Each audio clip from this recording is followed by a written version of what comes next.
Small screen in Dempsey and Makepeace. So it's Glynis Barber and Michael Brandon.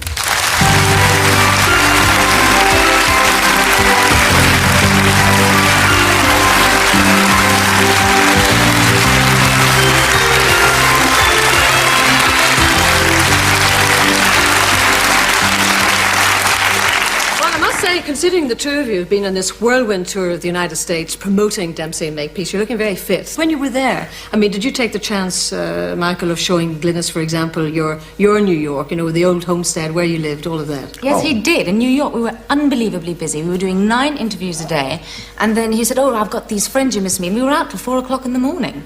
Well, I got a lot of friends in New York. Of course, there's this great similarity, isn't there, between your background and the role you play as Dempsey? No, I thought it was more like Makepeace, actually. I'm more like that. Yeah. Of course, as you rightly say, I mean, Glynis comes from this very posh background, and that's very much Harriet Makepeace. But I mean, with all the gunslinging and all the rough tumble stuff that you had to do, I mean, how much training did you have to have for that? Well, none. I mean, they never give you any training. You're always just thrown into these things. But you obviously have to do all this activist stuff, don't you? All the physical bit? Yes, yes, a lot. It's quite nice, actually, because, you know, you have one day of filming in the SI-10 office where you have a lot of dialogue, and then you'll have one day where you don't say a thing. You're sort of running, leaping off buildings and things, and it makes quite a nice change, actually. So you mean you could always do that? You didn't have to have any training for that? No, I could always leap off a building. Do you feel, actually, that you could handle yourself much better these days? I mean, as a female, if you're in a tough situation. Well, do you know, sometimes I feel Makepeace takes me over. I've been in a couple... Because I'm a coward. I mean, an absolute coward. But I've been in a few situations where I've marched up to people and demanded to know what they're doing. I think, what am I doing? You know, I said, "Excuse me, but, you know, what are you doing here and how long are you going to be here?" I said to somebody sitting outside my house, thinking it was the press. And they answered me. They reacted like I was a policewoman. Let's have a look at the pair of you really in action. This goes back quite early on in the series, and it's probably all a day's work to you, but it looks very dangerous stuff to me.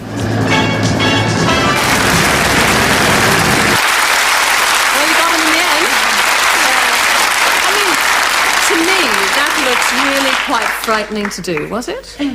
It was a little bit, because that was on the top of a very old, shaky building. Yeah, they had to drag me out of the door because I hate heights. Yeah. And in fact, they blew that building up in the end. And it wasn't very stable, it was very high. And we were sort of fighting on the ledge, so it was a little shaky. How many of these stunts do you like to do yourselves? Well, there was one where I had to ride a horse into SI-10. And the hallway was about 3 foot wide, the doorway about the same, and this horse didn't want to be there. And, you know, when you see that look in a horse's eyes, you know, and it's like he's going to freak out any second, and nobody knew what to do about this, and there was no way to double it up, and they couldn't have a guy holding onto the horse because you would see him in the shot. And but I spent time with horses, and I felt like I'll have a talk with the horse. And you know, I was just hoping he was hearing me. Anything rather than talk to me. And it worked out okay, you know, but, you know, with a wild animal, I mean, it wasn't wild, but I mean, like, in a situation with the whole camera crew and you know, in a situation where there was nothing you could protect yourself with. So, you know, dangerous enough. Yeah. Actually, thinking of some of the locations that you film in and around London, I mean, they're not exactly the best of locations, the most salubrious. And on a lot of occasions, the weather is very much against you here, isn't it, in this country? Well, I think the weather's much against everybody here. Well, it's not much fun, you know, filming outside in London in the winter. And you ever having to lie, Glynis, in, like, really wet surroundings or wet circumstances? Oh, yes, it's always wet, you know, it's dry as... Well, we did one. She was laying there, she had to lay on the ground, and it was raining and it was cold, but we had to pretend it wasn't, you know what I mean, because you couldn't see the rain and all, and she was crying. I was not. You were crying. I was, you know, a little upset, but I wasn't crying. She was upset. She was upset. Well, you were crying. The paper that I was crying. It was unbelievable. That's it, I must have read it in the paper. It was extremely cold and I was shivering. But you got the scene done in the end anyway. Yes, yeah. Because this series is such a success now, would you find when you are filming that you gather around you a great crowd of people? We always seem to be near a school. And we get absolutely mobbed, you know, by 200 children at a time. They come right out of the school, and they just come right up to the set, and, like, you see the teachers trying to drag these kids back into the schools, you know. But pretty soon they get into it, and everybody's standing around, and they're great, though, because you say, "Listen, we got to film here," and, like, "Quiet!" You know, and everybody settles down, you know. And we get And to... Harriet goes with a toffee nose in the air, you know. Soon silences I the whole usually lot. hide. These kids terrify me.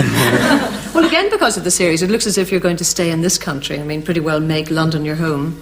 Well, doing this tour, you know, we were all over the place, bouncing around the cities, and I was so tired at the end of it, and I'm tired of talking about it, you know, I just wanted to go home. And that was the first time I realized I thought of London as that. So it was kind of a big change. So you're going to buy a house here? I'm looking around. Because your flat was previously occupied by a few rather famous gentlemen. Yeah, there was the first place that I lived in when I came here. I got because Richard Gere's a friend, and he was staying there. And before him, I think was Warren Beatty. So, yeah, if you got a wrong number, it didn't matter. What, you got all their girls?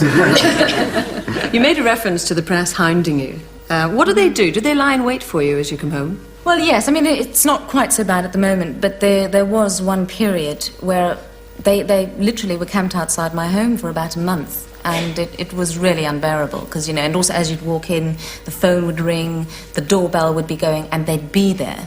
And you just have no privacy. And then you go to work, and then you're sort of getting mobbed by these children. And they used to follow me to work as well. Then if you go out in the evening, they follow you. And there was just no moment of the day when I had any privacy or any space. And But at the beginning, there were all these reports in the papers that the two of you hated each other. You know, I hate him, you know, I loathe him on set and all of that. How did that build up initially? well, I don't know that. Was that in the film? There was an article. No, there was a article. tacky article that said how much I hated her and all this kind of stuff. Which and was it was true. an exclusive. Yeah, but I never said it to the press. Well, you must have said it to someone. So that was just simply one report? Well, basically, it was this one guy who made up a thing, said he had an exclusive interview that I never gave. I never even met the guy. And, you know, it was all baloney. Then the last one I read said you were going to get married. Oh, yes, I read that one, yes. Do you know, our car breaks down, right? So I was trying to fix it. I was pulling the carburetor, you know, apart a little bit. And I look up, and there must have been about 30 people standing. It was by the Savoy Hotel. And they were all standing there and, like, getting paper. Everybody's looking for paper and pens, standing there for cameras and everything like that. And it was a whole mob. And somebody says, "Are you getting married?" I said, "I'm fixing the car." You know, it's amazing, that article. And Michael, are you getting married? No?